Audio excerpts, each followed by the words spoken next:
everybody, welcome back to Star Wars Minute. It's the daily podcast where we analyze, scrutinize, and sunset, not sunrise, the Star Wars movies 1 minute at a time. I'm Pete the Retailer from PeteTheRetailer.com. AlexRobinson.com is my website, and my name is not. Alex Robinson. Oh, it's not. Oh, I ruined it. Oh, it's okay. AlexRobinson.fun. That's It's not fun. Well, that takes the pressure off of me, especially with the dog barking. The dog knew that I was coming and started to bark. I'm Eliot Hochberg from the podcast Never Not Funny. You can find me at EliotHochberg.com. You'll probably figure out how to spell that at some point. It's pretty straightforward. Hi, I'm Garon Cockrell. You can find me on the internet at My Name is Garon. Someone just came into my house. Yeah, and also I Never Not Funny. Yes. Thanks for coming back, Garon, and welcome to the show, Elliot. This is your your first time on. You've just like we were referencing Luke Skywalker, kind of Doctor Who transubstantiating into Dwayne "The Rock" Johnson, and so has Matt Belknap transubstantiated into Eliot Hochberg. Da-da-da-da. Ta-da! Well, thanks for hopping on for minute 140 of Star Wars Episode 8, The Last Jedi. 140 starts with Luke Skywalker noticing the sunset, and it ends with Luke staring off into said sunset. He loves staring at sunsets, that guy. He does. It's his favorite thing from his youth. He was like, oh, remember this? Yeah. Well, wait, so this leads me to a question here. Right off the bat, let me start with a question. Okay. This is just him imagining that there's two suns there, right? Because it starts off, he's looking at one, and then it cuts to him, and he's like looking wistful and like kind of hallucinating maybe, and then he sees two suns, and then when it cuts back again, there's just one again. So he's just kind of like, oh, it's like when I was looking for adventure. Look at all that adventure I found. And then kind of coming back to reality, right? To die. Sorry, spoiler alert. I was, well, I mean, presumably people have watched this minute, so. Hopefully. So how can they spoil anything? But I thought that too. I thought this is clearly the filmmaker telling us there's one sun, because why would you only show one if there were two, given Luke's history? So right. I'm with you. I think that it's supposed to be he's remembering his youth, maybe remembering how he one-upped Obi-Wan Kenobi a little bit. I mean, you know, Obi-Wan Kenobi actually just got swiped with a lightsaber. But Luke did a whole bunch of stuff, and I don't know if he thought he was going to die. I think he was a little surprised by that, because I think he thought he got one over. Or Luke here? Luke, I think, no, Obi-Wan knew for sure, right? Because he sort of like, he just let his spirit go before he could actually be sliced. But Luke went out of his way in the previous minute to project himself somewhere, presumably so that wouldn't happen. Yeah.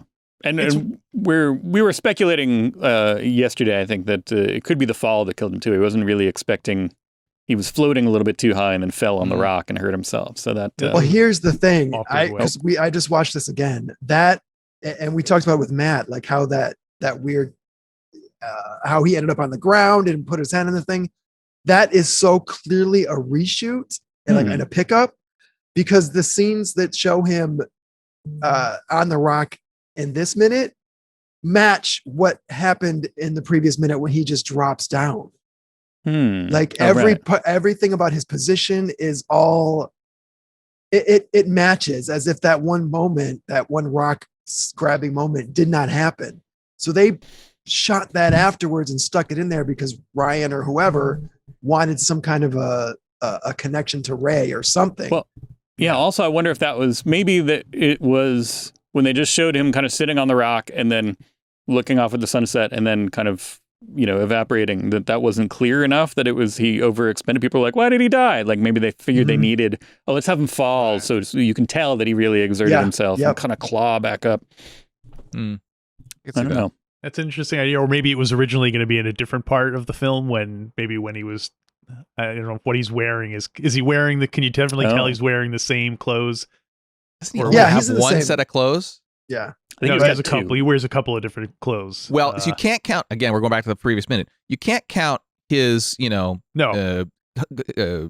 Just for Men dye job clothes as part of his outfit. When he first lands, that. he's wearing the fancy white Jedi robes, but then as soon as he tells Rey to leave, he goes and he changes into a more like casual fisherman Luke Skywalker. Casual Jedi. Yeah, casual Jedi. So crotchety Jedi. Changes into old stinky robes to encourage her to leave. He does not want to wear his Sunday best when he's drinking that seed cow juice or whatever it is. Yeah.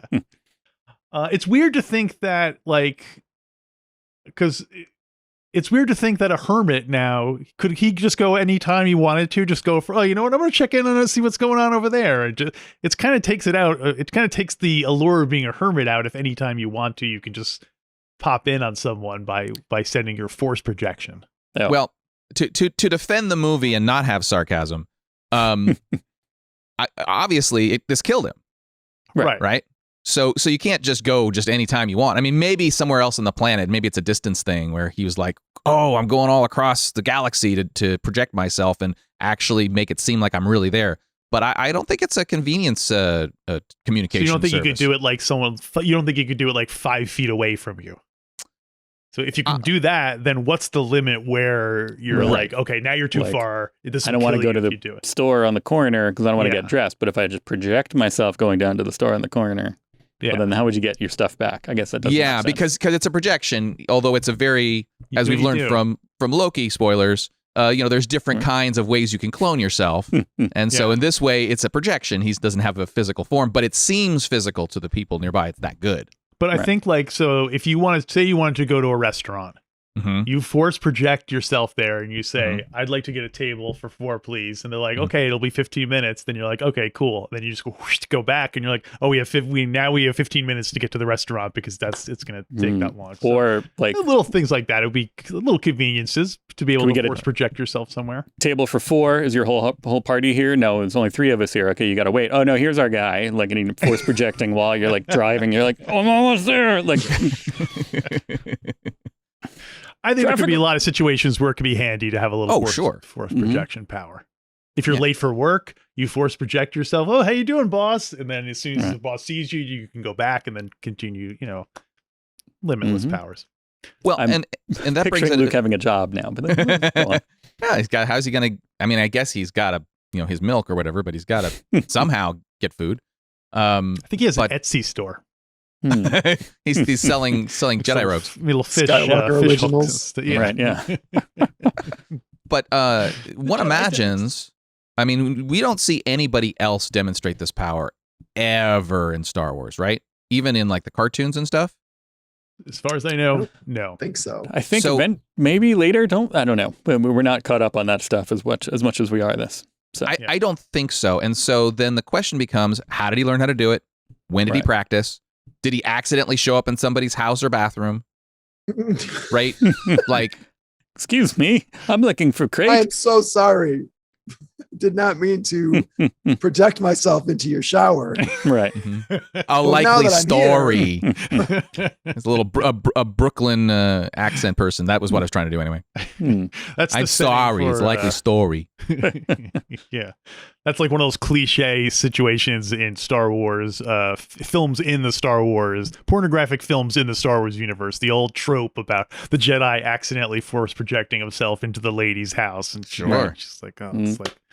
I mean, to seriously address it. I mean, Luke wanted nothing to do with Jedi and the Force anymore. So he wouldn't, because he could have easily, were it not something that would kill him, he could keep that legend of the Jedi alive and the legend of Luke alive by showing up places and being seen and being like, oh, there's, whatever. But it's kind of, it says a lot about the character that people were all mad that it's crotchety Luke, but this kind of shows that real Luke is still there and he brought him back when he needed it.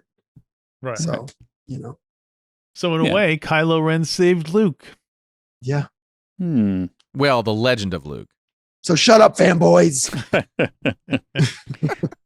I know it's kind of being used for other purposes within the continuity within the Star Wars thing, but Legend of the Jedi sounds like it would be a good project, a good property in there somehow. Oh yeah, that's going to be a multi-platform marketing event. Yeah, like a phone game.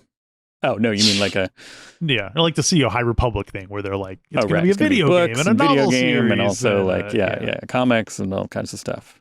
I am available, Disney. I am a finalist in the screenwriting contest right now. Sci-fi fantasy. There you go. I'm perfect. Come get Right me. there. If you could pitch us an idea, if you could do a Star Wars, story, what would be your? Oh, it would be Rose and Finn. You know, Rose and everybody's Finn? favorite their favorite pair.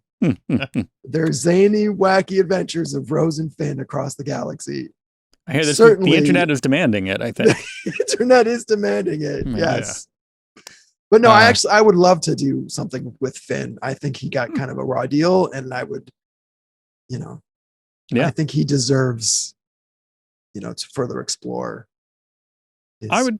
I think we should potential. totally have some Finn adventures from either happening, after. I guess we don't. These all kind of seamlessly blend one into the other. That he's unconscious at the end of the last one and wakes up at the beginning of this one, and then is there stuff? Yeah, there's a little bit between the end of this one and Rise of Skywalker. So you could throw it in and could have some adventures there, or just post this. Yeah, post this. I see Finn becoming General Finn at some point. Like I think he's General. He knows so much about the First Order and how they operate, and so I think he'd be a good strategic person. He's demonstrated his abilities to think on his feet and to make good choices.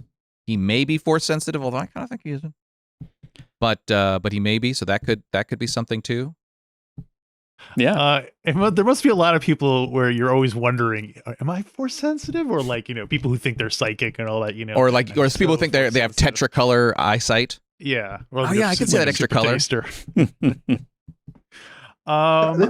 like the gay of Star Wars. Like, am I gay? So you think you Do might I be have force sensitive? I like to imagine Finn, given the traumatic nature of his early life, he was raised by Nazis basically. I'd like to see him having a more maybe post Star War, but getting to have a regular life and getting to just do regular stuff as opposed to being involved in fighting and war all the time. You know what I mean? So I just want him to peace out, man. It's like a suburban dad sitcom. Yeah.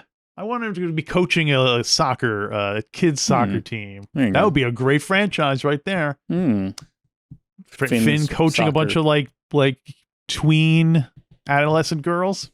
Mm-hmm. All right. Think about it. There's your story right there. But it would have to be space soccer. Right. Zero gravity. Look at that. Oh, See yeah. that? Do we Wouldn't there see be any little sports? Death Stars they're kicking around. There you go. Do we see any sports ever in Star Wars? I guess we do. We see the pod racing. Pod racing, and then in Attack of the Clones on the TV, there's a couple of different. There's robot football or robot rugby, essentially. Well, there's also a 50s diner in Attack of the Clones, so I don't really think. Now, is Texas Diner a retro diner, or is it that you know what I mean? Is he style of that trying to time. be old fashioned, or is that Right. just what diners look like? We don't know. Well, It's such a weird moment. And people are pissed off about the Casino Planet or whatever, but Yeah. there's a literal Alice diner here, and you guys are not saying anything about that.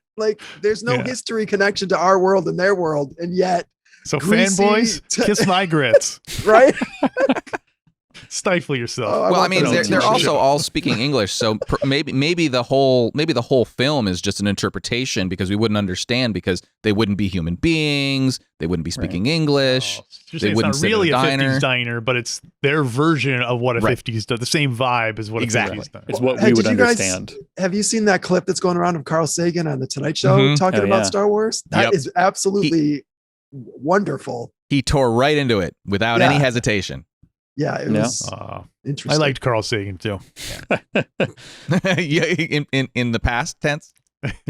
Well, now that now he's that- attacked Star Wars, he's obviously Yeah. the enemy. So Hey, Everybody's human and everybody's white. That was Yeah, we're- basically that's a summary of that video.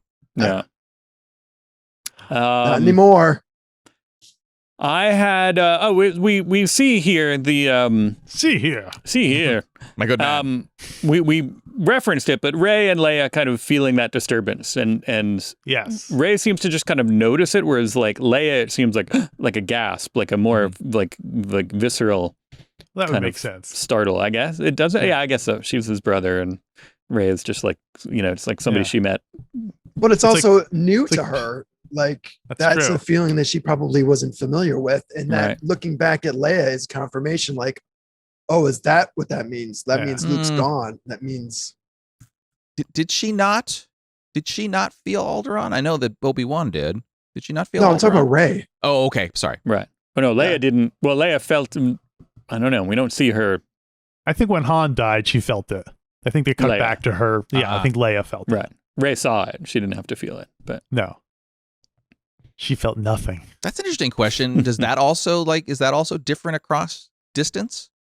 Like if you were in orbit around Alderaan when it exploded, I guess you'd die.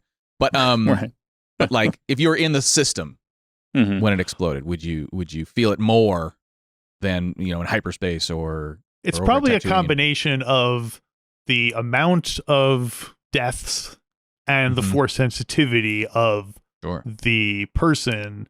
And also perhaps their relationship to the people who are dying, because in Revenge of the Sith, we see Yoda reacting to the Order 66 when all the Jedi are getting killed all over the galaxy. So he's very force sensitive, but they're scattered all over the galaxy, but he's obviously has a close relationship with them, or at least he's their manager.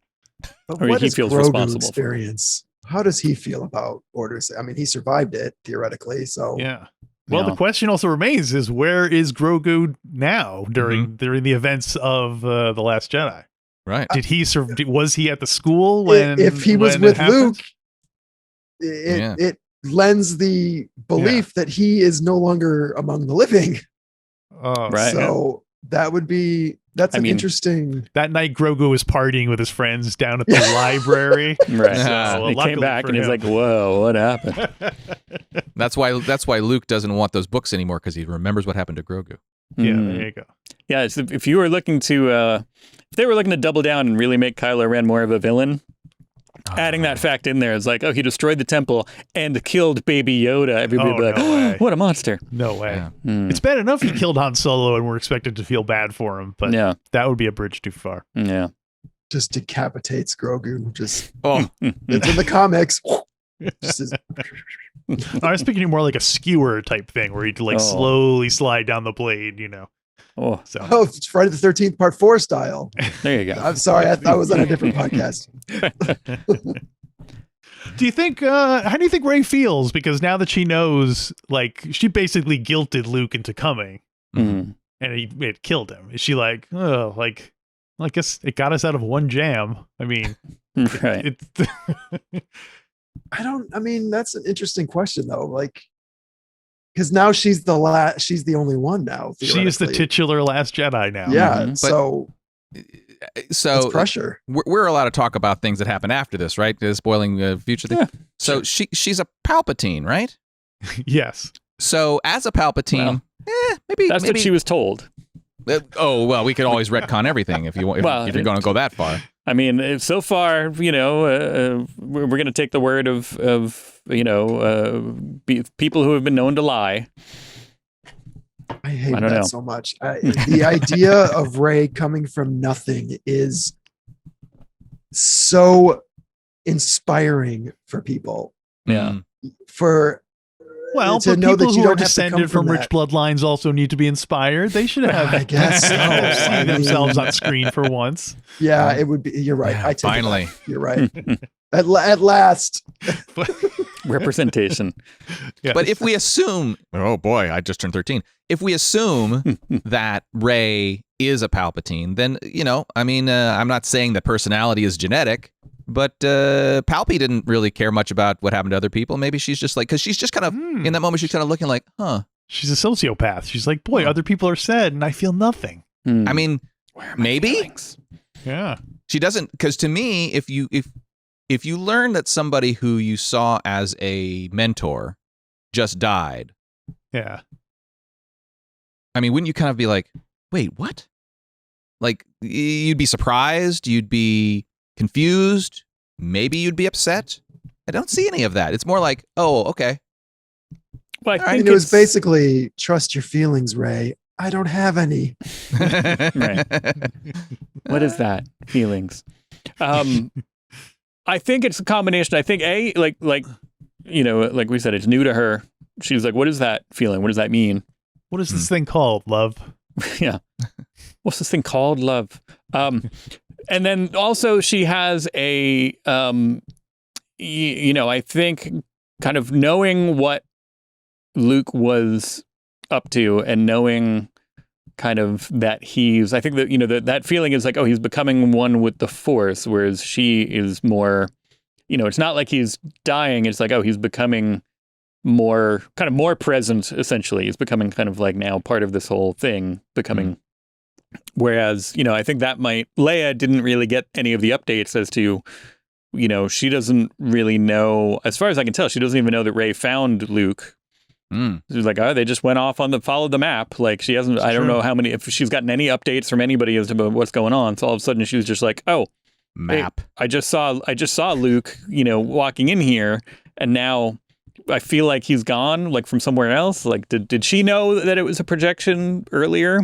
And if not, then maybe that's why she's surprised, because she's just like, wait a minute, I'm getting a message that Luke died on Act 2, but here I just saw him standing out front, by the garage door.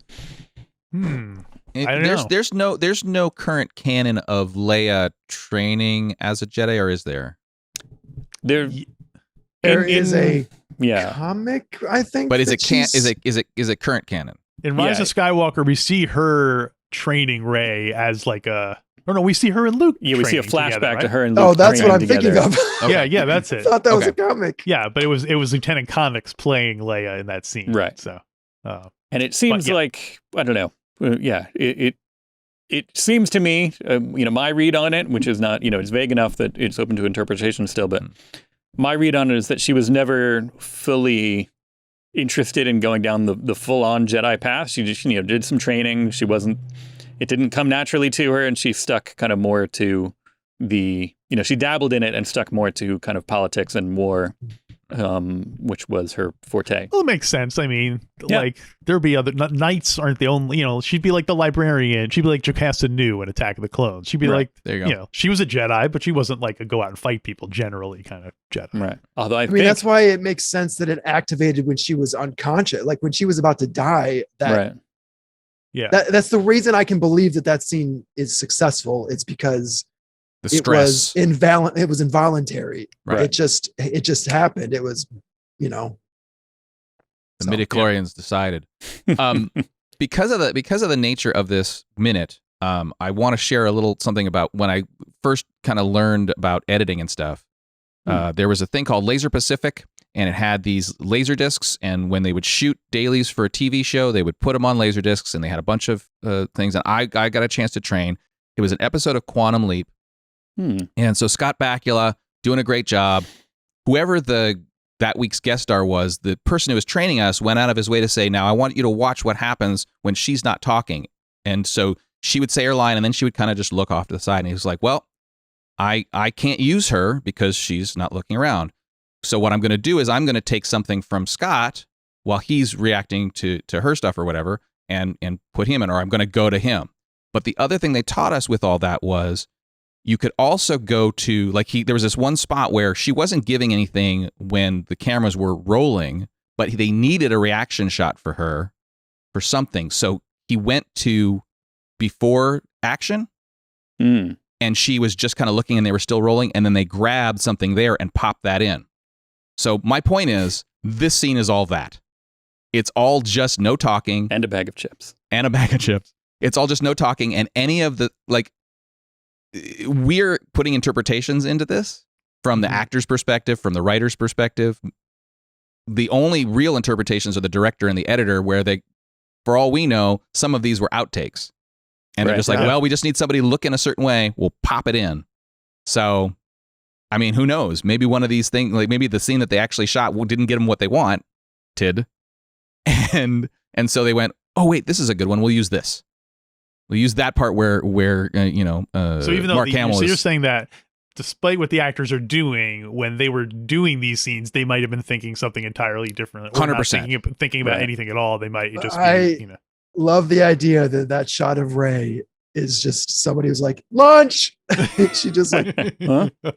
and the Nailed camera it. operator had the wherewithal to do a push. Yeah. Yeah. Well, what's that? There's that famous experiment where they show different. Is it just stills or footage of silent footage or stills of people, and then they change the music and ask people for their reactions, and there's like, oh, that person's very sad, or oh, that person's happy, depending on what the music playing with it. That person's about to die. Yeah, exactly. Yeah. So I think let's try this. Let's put some like Calliope music behind it and see what we think about. Yakety sax, go to.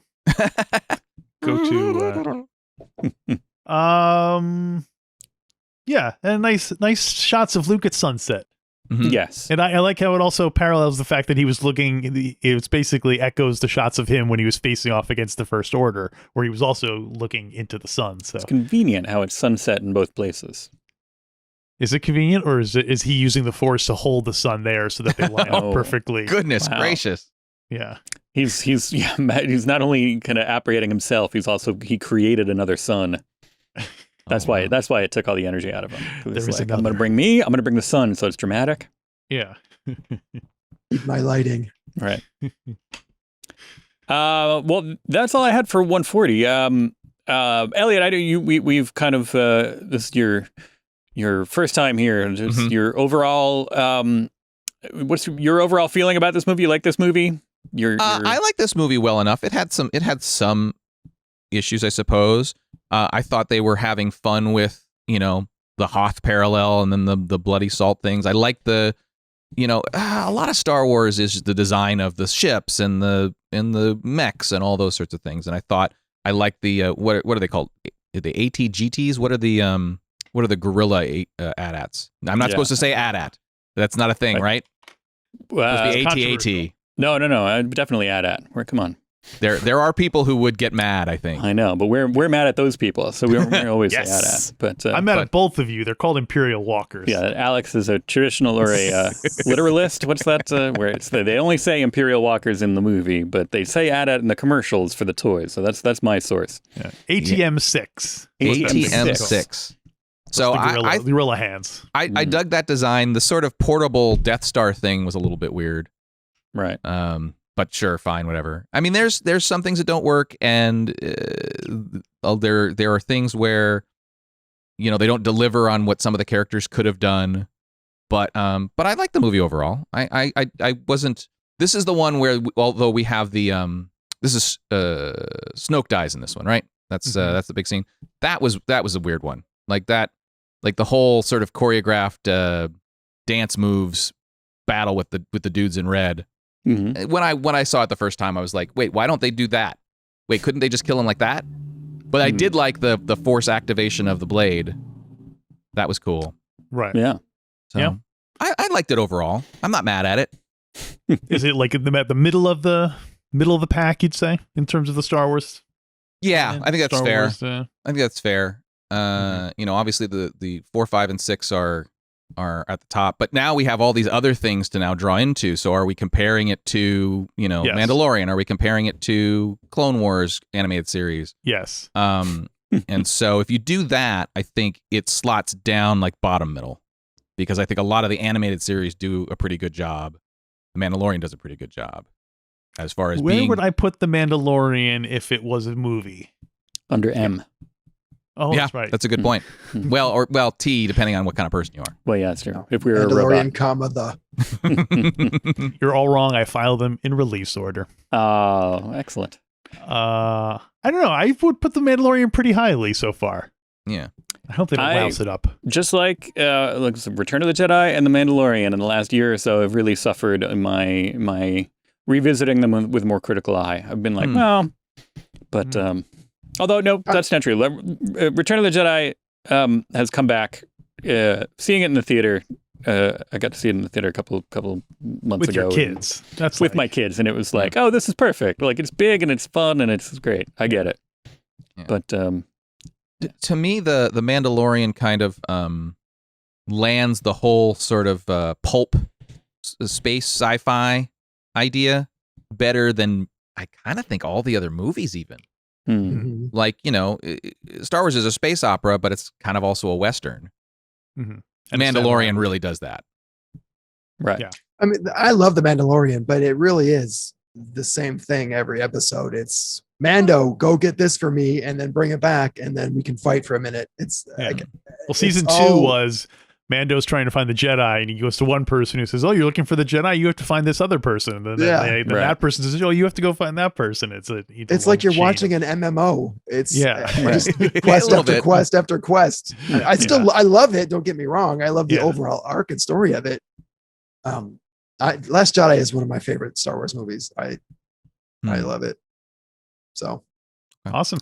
Yeah, I remember there being you guys on your show, Never Not Funny, discussing it when it came out and being like, "Oh, good." Like they seem to, even though I don't think anybody hated it over there, right? You guys were all like, "Oh, that was good." Like, or up to I remember Garon specifically stating that this will be history will shine on Last Jedi, but pompous prick. and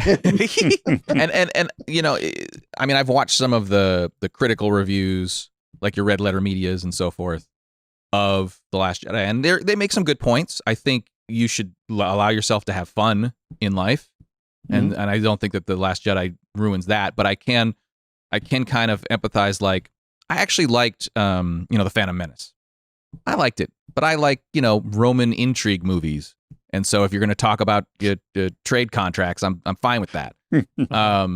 But the only thing that the prequels ruined was the midichlorians. I think that was the biggest mistake that the prequels made. How many times did you see Phantom Menace in the theater? Just once. Just once? Yep. Garon, how about you? I think maybe twice, but I was there opening day because I was visiting my mom and my brother in New Mexico. They had lived there that year, weirdly. So I saw it there. I think we saw it twice. I'm not 100% sure. But I will say that I think The Phantom Menace is the best of the 3 prequels. And I know that's controversial to a lot of people, but Elliot is nodding in agreement. I agree. I disagree, and Pete agrees. So, 3-1, Alex, you lose. Sorry. You guys are right. Shocked. It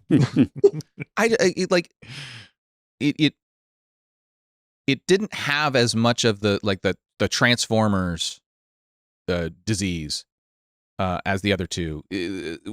I don't remember who I watched, but they kind of explain why the Transformers are so hard to watch. They never follow shot by shot, like where your eye is. You're kind of always all over the place, and too much is happening. And I think as those 3 movies went, story-wise, maybe more than visually, that was happening a lot. Like, there's a lot of stuff going on. Why do we have to have so much happening? Whereas Phantom Menace was pretty clear.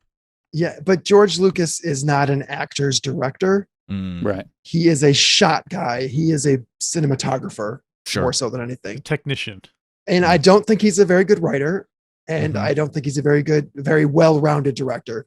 And I think that is what harmed those prequels. Sure. That if he would have done the same thing he did with the original ones and let someone else come in and work on those prequels, we would have gotten a different, more successful trilogy. And if I were a super good director producer and I had the ability to kind of like, if you look at the outline of all 9 of those movies, like the bullet points of the things that happen, I don't think there's anything wrong with them.